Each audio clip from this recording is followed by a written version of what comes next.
गावनि जा जखायसे जखायनै मानसि दंबावो बे मानसिफोरखौ गोजोनग्लाय होनानै लाखिनो थाखाय बिथाङा पलिसि खालामदों।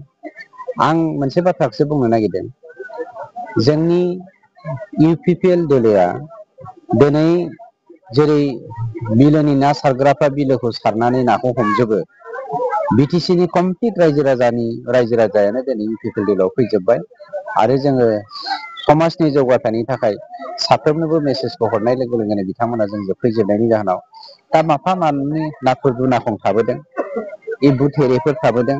बे नाथुर दुनाखङा फिफि फाफाव बारलाबाय थादों माफा मानैया, आरो माफा मानै एम्बु थेरेया फेफे फाफा गाबबाय थादों। बे हाग्रामायाबो मासे एम्बु थेरे बायदि जानानै दङ। माइनरिटि गामिनि दालांखौ नोंथाङा मावफुंनो होदों, गोबां रायजो राजाखौ मोजां मोनदों आरो पलिटिक्सबो खालामदों होनदों बे दालांखौ लानानै गोबां समाव।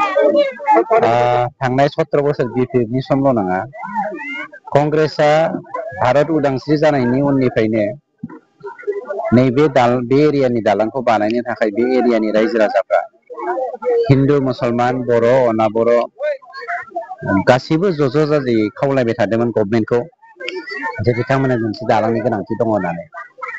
नाथाय जोंनि मानब गेदेर प्रमद बर' बिथांनि दैदेननायाव बे 4 बोसोरनि गेजेराव दा 5 बोसोर सोलिगासिनो दङ।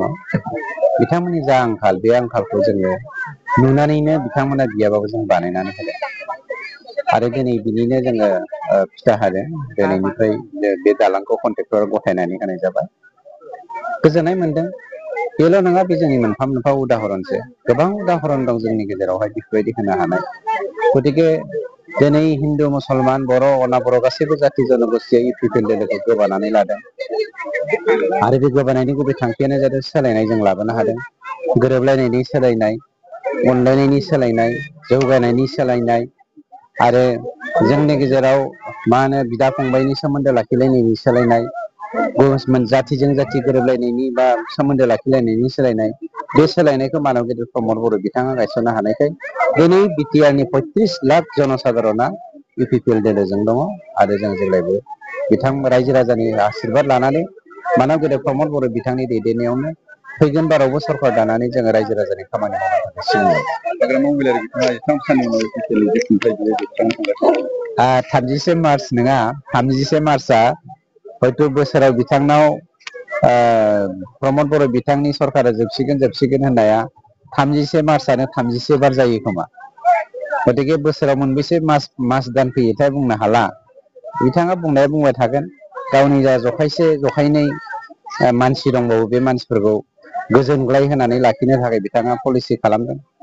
आं मोनसे बाथ्राखौसो बुंनो नागिरदों, जोंनि इउपिपिएल दोलोआ दिनै जेरै बिलोनि ना सारग्राफ्रा बिलोखौ सारनानै नाखौ हमजोबो, बिटिसिनि कमप्लिट रायजो राजायानो दिनै इउपिपिएल दोलोआव फैजोब्बाय आरो जोङो समाजनि जौगाथायनि थाखाय साफ्रोमनोबो मेसेजखौ हरनाय लोगो लोगोनो बिथांमोना जोंजों फैजोबनायनि जाहोनाव दा माफा मानै नाथुर दुनाखं थाबोदों, एम्बु थेरेफोर थाबोदों। बे नाथुर दुनाखङा फिफि फाफाव बारलाबाय थादों माफा मानैया, आरो माफा मानै एम्बु थेरेया फेफे फाफा गाबबाय थादों। बे हाग्रामायाबो मासे एम्बु थेरे बायदि जानानै दङ।